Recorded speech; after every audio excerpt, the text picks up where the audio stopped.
Reforma zdravstva je osrednja reforma te vlade.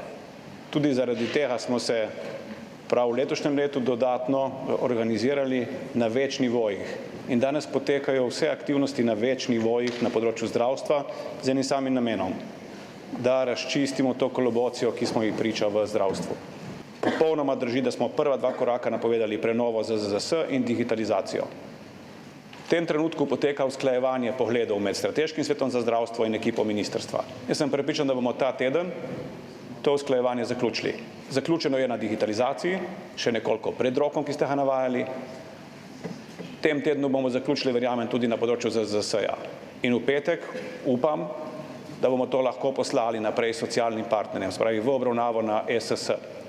Ker ne želimo s tem prehitevati, ampak želimo vključiti v razpravo o teh zakonskih spremembah čim širši krog zainteresiranih deležnikov.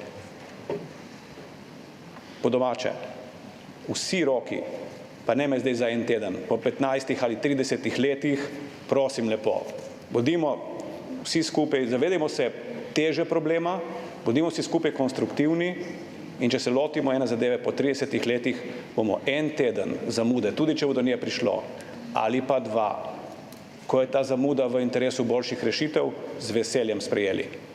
Ker poanta je v rešitvah.